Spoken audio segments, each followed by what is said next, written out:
పశ్చిమ గోదావరి జిల్లా పాలకొల్లులో రాష్ట్ర నీటి పారుదల మంత్రి నిమ్మల రామానాయుడును రైతులు కలిసి సమస్యలు తెలిపారు. దీనిపై మంత్రి రామానాయుడు స్పందిస్తూ మాట్లాడారు. ఆంధ్రప్రదేశ్ రాష్ట్రంలో జగన్ పాలనలో వ్యవసాయం తిరోగమనం రివర్స్లో ఉన్నటువంటి పరిస్థితి. సాక్షాత్తు ఆంధ్రప్రదేశ్ ఒక ధాన్యాగారం, ఒక అన్నపూర్ణ అన్నటువంటి రాష్ట్రంలో, అందులో కూడా పర్టిక్యులర్గా గోదావరి జిల్లాల్లో కూడా క్రాప్ హాలిడేలు తీసుకునేటువంటి పరిస్థితి దుస్థితి ఇవాళ రైతాంగానికి వచ్చింది అని అంటే ఇప్పుడే చెప్తూ ఉన్నారు రైతు నాయకులు.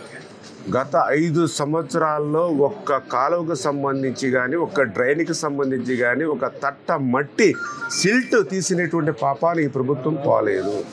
సిల్ట్ మాట నుంచి కనీసం ఏదైతే ఆ డ్రైన్స్లో కానీ, కెనాల్స్లో ఉన్నటువంటి గొరబడెక్క కానీ, ఏదైతే కిక్కిర్స బీడు ఇటువంటిది ఏదైతే ఉంటుందో వాటికి కూడా మందు కొట్టేటువంటి స్ప్రే చేసేటువంటి పరిస్థితి కూడా, కలుపు మందు కొట్టేటువంటి పరిస్థితి కూడా లేదు. వాస్తవంగా ప్రతి సంవత్సరం కూడా మే నెలలో అవన్నీ కూడా జాగ్రత్తలు తీసుకోవాల్సినటువంటి ప్రభుత్వం గత 5 సంవత్సరాలుగా కూడా మరి అటువంటి రక్షణ చర్యలు కూడా తీసుకోకపోవడంతో మరి వేళ ఆకుమళ్ళు కూడా వేసుకోలేనటువంటి పరిస్థితి వేళ రైతాంగం ఉందని చెప్తూ ఉన్నారు. అదేవిధంగా ఈవేళ ఏదైతే లాకులకు సంబంధించి మరి మరామతులు లేవు, కనీసం లాకులకి గ్రీజు కూడా పెట్టలేనటువంటి స్థితిలోనూ ఈవేళ ఆ చిన్నపాటి వర్షం వస్తే మరి వేలాది ఎకరాలు ముంపుకు గురవుతున్నటువంటి పరిస్థితి దుస్థితి అని చెప్తూ ఉన్నారు. మరి అదేవిధంగా ఈవేళ ఏదైతే మరి ధాన్యం అమ్మి ఆల్రెడీ 2 నెలలు అయినప్పటికీ కూడా ఇప్పటికి కూడా వేల కోట్ల రూపాయలు ఈవేళ రైతులకి ధాన్యం బకాయిలు ఉన్నటువంటి పరిస్థితి దుస్థితి.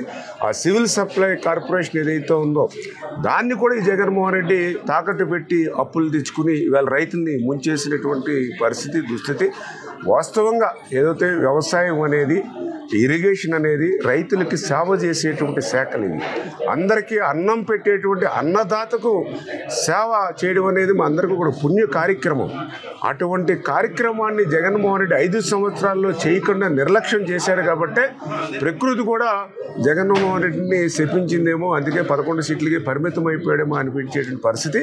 అందుకే రేపు రాబోయేటువంటి రోజుల్లో మరి ఏదైతే అక్కడ ఖాళీ చేసినటువంటి ఖజానా కనిపిస్తూ ఉంది, మరి వీటినన్నింటినీ కూడా అధిగమించి ఆ కష్టపడి పంట పండించేటువంటి రైతాంగానికి తిరిగి వాళ్ళ ధాన్యం డబ్బులు ఇప్పించేటువంటి విషయంలో కానీ, అదేవిధంగా ఏదైతే ఈ యొక్క సిల్టు కోడు ఇటువంటివన్నీ కూడా 1 by 1 ఉన్న పరిస్థితులు చూస్తూ ఉంటే మరి ఎక్కడ కూడా చిల్లి గవ్వ లేకుండా చేశాడు. ఏది ఏమైనప్పటికీ కూడా చంద్రబాబు నాయుడు గారు ఆయన కూడా ఒక పరిపాలన దక్షత ఉన్నటువంటి ముఖ్యమంత్రి కాబట్టి, ఖచ్చితంగా నేను కూడా ఒక రైతు బిడ్డగా కాబట్టి ఏదైతే ఈ రైతులు ఎదుర్కొంటున్నటువంటి సమస్యలు ఏవైతే ఉన్నాయో మరి ఆల్రెడీ ఇప్పుడు సీజన్ ఆల్రెడీ స్టార్ట్ అయిపోయింది అని చేత దీన్ని ఇప్పుడే ప్లాన్డ్గా 1 by 1 రివ్యూస్ పెట్టుకుని శాఖాపరంగా కూడా అన్ని జిల్లాల యొక్క సబ్జెక్ట్ని కూడా తీసుకుని 1 by 1 ఒక్కొక్కటి కూడా క్లియర్ చేసుకుని కనీసం నెక్స్ట్ సీజన్ నుంచి అయినా సిల్ట్ తీసి ఇవన్నీ కూడా కాలువలు కానీ, అదేవిధంగా డ్రైన్స్ కానీ ఇవన్నీ ప్రక్షాళన చేయవలసిన అవసరం ఉంది. 100% ఒక రైతు సంక్షేమ ప్రభుత్వంగా మనందరం కూడా కలిసి పనిచేద్దామని చెప్పి అందరికీ తెలియజేస్తాం.